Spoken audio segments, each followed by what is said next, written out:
बुध हुए वक्री। प्रिय दर्शकों, नवग्रहों में युवराज बुध जो क्विक रिस्पॉन्स प्लैनेट है, अर्थात ये अपना संपूर्ण प्रभाव अति शीघ्र प्रदान कर देते हैं तथा इस जगत के संपूर्ण क्षेत्रों में इनका प्रभाव होता है। बुध के बिना कोई कार्यक्षेत्र संभव नहीं, क्योंकि जहां पर वाणी है वहां पर बुध है, जहां पर शिक्षा है वहां पर बुध है, जहां पर बुद्धि है वहां पर बुध है, जहां पर व्यापार है वहां पर बुध है, जहां पर गणनाएं हैं, जहां पर मैनेजमेंट है वहां पर बुध है। किसी प्रकार का कोई भी गणना का क्षेत्र हो, वाणी का क्षेत्र हो, कला का कोई क्षेत्र हो, बुध के बिना संभव नहीं। इस कारण से बुध के बिना कोई कार्यक्षेत्र हो ही नहीं सकता। 26 फरवरी से बुध वर्तमान कुंभ राशि में, जहां पर ये गोचर कर रहे हैं, मार्गी से वक्री हो जाएंगे, अर्थात इनका गमन एक राशि पीछे की ओर आरंभ हो जाएगा। वर्तमान समय में यदि हम अवलोकन करें तो बुध कुंभ राशि में गोचर कर रहे हैं, जहां पर सूर्य, शुक्र तथा मंगल का भी यहां पर योग बनेगा। साथ में राहु के साथ इनका युति प्रभाव चल रहा है। वर्तमान समय में ये राहु को पार करके आगे पहुंच चुके हैं, जिसके कारण जड़ दोष समाप्त हो चुका है और बुध एक अच्छा प्रभाव दे रहे हैं। परंतु जब ये वापसी करेंगे और जैसे जैसे ये राहु के निकट आते जाएंगे और अत्यधिक निकट आने के पश्चात जड़ दोष बन जाएगा, तो जो बुध का कार्यकत्व है वो निर्बल होगा था जड़ दोष का प्रभाव बुध के उन भावों को स्थिर कर देगा, जिसके कारण कुछ समस्याएं भी हो सकती हैं। ये एक अति विशेष समय है, यहाँ पर कुछ विशिष्ट लाभ मिलेंगे, परंतु कुछ अवरोध भी हो सकते हैं। जय श्री गणेश। नमस्कार, मैं आचार्य संजय द्विवेदी। मेरे समस्त प्रबुद्ध दर्शकों का मेरे चैनल पर हार्दिक स्वागत है। प्रिय दर्शकों, आज मैं धनु राशि के लिए वक्री बुध के इस प्रभाव का किस प्रकार का परिणाम प्राप्त होने वाला है, किन भावों से लाभ मिल सकता है, इन योगों से आपको कितना लाभ मिल सकता है, अथवा जब जड़ दोष बनेगा तो किस प्रकार का प्रभाव मिलने वाला है, कितनी समस्याएं आ सकती हैं, यदि कोई समस्या या अवरोध है तो उसका क्या निराकरण है, संपूर्ण विश्लेषण मैं पूर्ण तरीके के साथ करने जा रहा हूं। प्रिय दर्शकों, इस राशिफल को आप अपने लग्न तथा राशि दोनों के अनुसार देख सकते हैं। धनु राशि के लिए यदि हम अवलोकन करें तो धनु राशि के लिए बुध 2 केंद्र के स्वामी, आपके सप्तम तथा कर्म क्षेत्र के स्वामी, सप्तमेश कर्मेश का गोचर आपके तृतीय भाव में चल रहा है, जहां पर ये आगे की ओर गमन कर रहे हैं, परंतु 26 फरवरी से ये वापसी करेंगे और राहु की ओर इनका गमन प्रारंभ हो जाएगा। सूर्य के साथ योग बनेगा, शुक्र के साथ योग है, मंगल के साथ योग बनेगा तथा गुरुदेव बृहस्पति जो लग्न के स्वामी हैं, धनु राशि के स्वामी हैं, उनकी दृष्टि का प्रभाव भी इस भाव पर है, जिसके कारण कुछ विशिष्टता तो अवश्य ही प्राप्त हो। इस समय में आप कुशाग्र रहने वाले हैं। जब एक अच्छी अवस्था होती है, बुध राहु से भी मित्रवत होते हैं। जब एक अच्छी स्थिति में बुध का परिवर्तन होता है, गमन होता है, अच्छे ग्रहों का प्रभाव होता है और उससे यदि राहु का कहीं न कहीं कुछ युति या दृष्टि संबंध बन जाए और जड़ दोष नहीं होता उस समय, तो ये आपको आकस्मिक लाभ कराता है, या आप जिस क्षेत्र में जा रहे हैं, जिस भाव के स्वामी, उस भाव में अचानक ही वृद्धि हो जाती है, अचानक ही लाभ प्राप्त हो जाता है। इस समय में भाग्य का पूर्ण साथ मिलेगा, अचानक ही भाग्य में प्रगति हो जाएगी, जिससे आपके कार्यक्षेत्र में अचानक लाभ मिलेगा। तो आपके कार्यक्षेत्र में अचानक ही वृद्धि का योग बन रहा है। पद वृद्धि हो सकती है, कार्यक्षेत्र में वृद्धि हो सकती है, आपके अधिकार क्षेत्र में वृद्धि हो सकती है।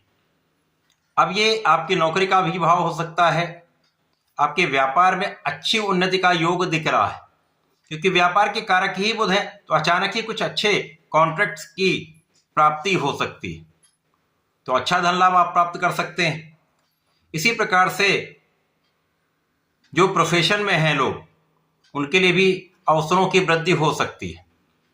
विशेष रूप से जो कला क्षेत्र के जातक हैं, जो वाणी के कार्यों में हैं, सिंगिंग में है, एक्टिंग में है, डायरेक्शन में है, उनके लिए विशेष योग यहाँ पर बन रहा है। अचानक ही आपके कार्यक्षेत्र में प्रगति होगी, कुछ अच्छे अवसर मिल सकते हैं। देश विदेश में परफॉर्म करने का, वहां से लाभ प्राप्त करने का यहाँ पर अवसर आपको मिल सकता है। इस समय में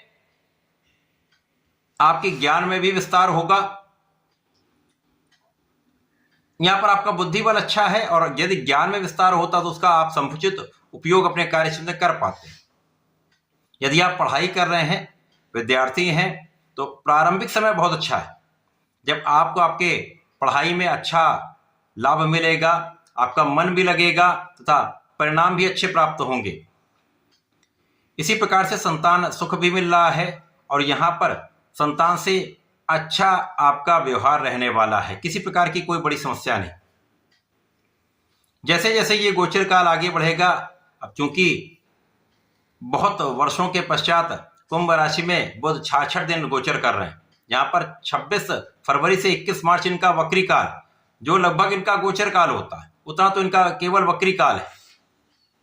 अब इस वक्री काल में जैसे जैसे ये वापसी करेंगे और राहु के निकट आते जाएंगे, तो इस समय में जब जब अच्छे ग्रहों का संयोजन मिलेगा, गुरु का प्रभाव होगा, तो यहाँ पर आपकी बुद्धि की कुशाग्रता, आपका धैर्य, आपका ज्ञान आपको विशिष्ट लाभ देगा। आपकी नेतृत्व की क्षमता में वृद्धि होगी, आपके पराक्रम में वृद्धि होगी, आपके साहस में वृद्धि होगी, तो आप अच्छे निर्णय ले पाएंगे। परंतु जब ये राहु के अत्यधिक निकट पहुंच जाएंगे तो जड़ दोष लगेगा।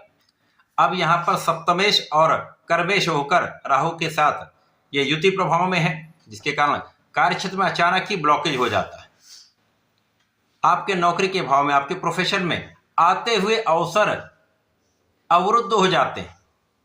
व्यापार में धन कुछ अवरुद्ध हो सकता है, जो धन का फ्लो है वो कुछ कम हो सकता है, लाभ की मात्रा में कुछ कमी हो सकती है।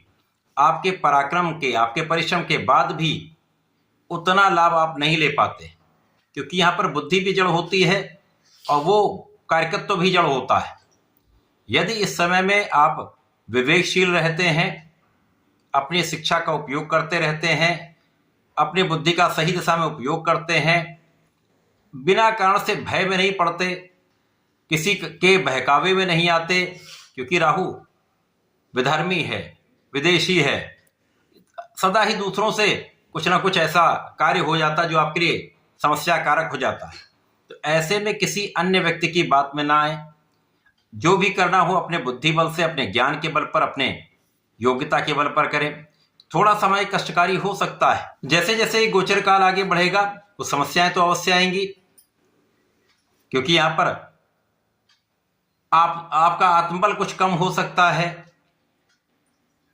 जब आपका आत्मबल कम होता है तो निर्णय लेने में समस्या आती है, तो निर्णय कहीं कुछ समस्या कर सकते हैं, अथवा आपने जल्दीबाजी में कुछ निर्णय किया या आपने बिना सोचे विचार कर लिया, तो यहां पर भी कुछ समस्या हो सकती है, कुछ विवाद हो सकता है।